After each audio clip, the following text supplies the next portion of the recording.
Hey guys, this is a fan that I got on Friday from Garrett Insco, also known as the Fan Man 87 and Vintage Electronics 1985.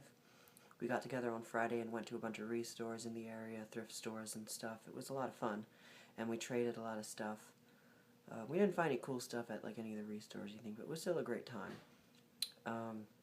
So this fan is a little GE standard, a 10-inch model. It's model number FM10S41, and this is the very first of the standard series. It came out in, I think, the early to mid-50s. And this particular one was manufactured in 1957, we believe. There's a patent marking on the bottom that says 1957, so I'm pretty sure that's either when it came out, the series came out, or when this one was manufactured. We don't know, but I do know it was manufactured sometime in the mid to late 50s, I believe. And it is a lot different from the later ones. The later ones, well, first of all, this one's basically all brown. It's got that Bakelite base. The later ones were what GE called frost gray. It was kind of a grayish aqua color. And a common trait of the standard series is the C-shaped neck and the blades being held on by the rubber grommet. And that is true here as well. This one has a different cage from the earlier ones. It's got a brown Bakelite base that is circular, and it says General Electric here on the base, which is a nice touch.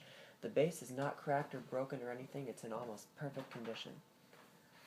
So I'll turn it to the side so you can get a side profile view. So you can see the classic familiar C-shaped neck. And the motor housing is very different from the later ones. On the later ones, this one's a two-piece right here. This is actually the motor itself in the front. This back is actually this bullet is just a covering that covers the oscillator gearbox. The fan is laid out a bit differently. Well, first of all, in the later ones, the motor housing was a single Bakelite piece that just slid over this entire enclosure here and housed the motor and the oscillator gearbox. So this one is laid out differently. The later ones, the oscillator gearbox was in the front and the motor was in the back. The rotor was in the back, so it was technically a single bearing motor. This one is laid out just like your normal desk fan with the motor in the front and the gearbox in the back, so it's kind of different. Don't know why they changed to that. I mean, I feel like this design is a lot better because then you have access to both the oil ports and the motor. I really don't know why they did that. You'll also notice there's no oscillator knob on the top here anywhere. That's because this fan is designed to be continuously oscillating as it's operating. So, very interesting design. Some of the later versions, some earlier editions of the later frost gray models were also continuously operating. But you can actually shut off the oscillator if you lift up on the pin, lift the oscillator arm off of the little pin on the neck bracket. But I'm not going to do that because it's kind of hard to get it back on. So, a back view right here. You can see the oscillator crank there, and this really cool Bakelite design here that holds the neck. Now it does have what we believe is the original cord, however there's a hole up here which would have housed a switch, but the switch has obviously gone missing some time ago. And it has what we believe is the original cord. I don't know if this might have originally come with a cloth-covered cord, but take a look at this plug. This is the strangest plug I've ever seen. It's molded, but it's white plastic. And it's a GE plug. You can clearly see on the prongs the GE logo is on both of the prongs. Well, you can't really clearly see it because the camera doesn't want to focus, but trust me, this is such a strange plug, and I love the way it looks and feels. So yeah, it's very unusual to see a molded white plug on a brown cord. So luckily, the switch broke off. Luckily, the fan is stuck in the on position, and I'm pretty sure this is just a single-speed fan. So no big deal there. I would like to get a switch for it sometime, though. I think I have one in storage somewhere. I'll have to dig that out. So now I'll look on the bottom, and I'll show you the label. This fan can be wall-mounted, as you can see. It's got that hook there. If you turn the neck bracket around, you can wall mount it. And there's the name tag. This is model number FM10S41, as I mentioned.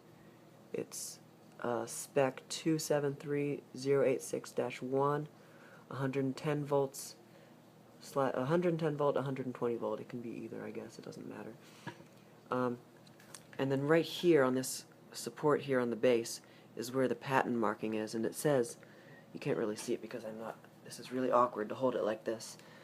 I might show it to you later in the video after I'm done the demonstration, but right there it says, if the phone would focus, let me tap the iPhone to get it to focus here. Oh, there's a good view. Okay, it says U.S. patent 1957-231, and then it says 1956-668, so, 1965-668. So it's definitely not made in 1965. So I'm guessing this one was made in 1957. I really don't know. Like I said, that could just be when it came out. You'll also notice that it has 2 of its felt feet still there. The other 2 went missing, but I am going to find replacements because sometimes when it's operating, it'll rock like this, which is kind of annoying. Let me tap the screen to get it to focus. So now, let's demonstrate it. So, like I said, a single speed fan, no switch, so when I plug it in, it'll turn right on. So here we go. Here's high, I guess, with oscillation.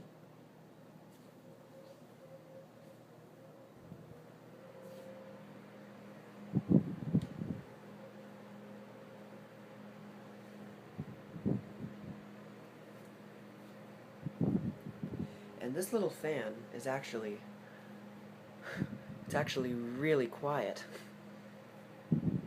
You know, metal-bladed fans, you don't think of being quiet. Especially these cheaper throwaway ones. I'm actually really impressed. You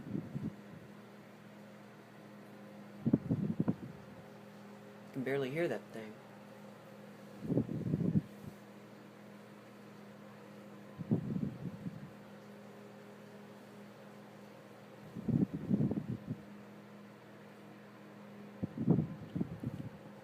Take the camera, just get an up close of this thing.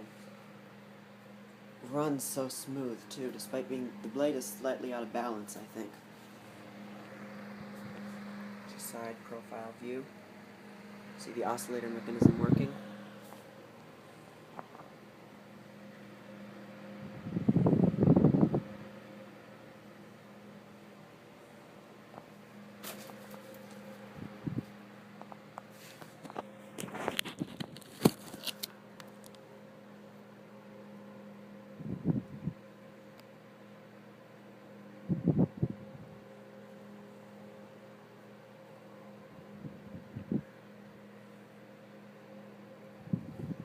Now I'll spin it down.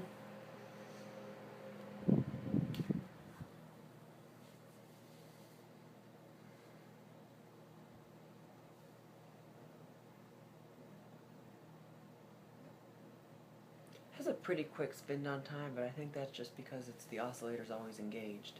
And Garrett said that when he got it, he did oil it a lot, so I'm pretty sure oil isn't an issue. So yeah, I'm very impressed with this fan. It is a really great fan, very quiet. I would like to put this into regular use. First I do want to get a switch for it, of course. Such a cool little fan. So that's the GE standard 10-inch oscillating desk fan. Thank you for watching, and more to come.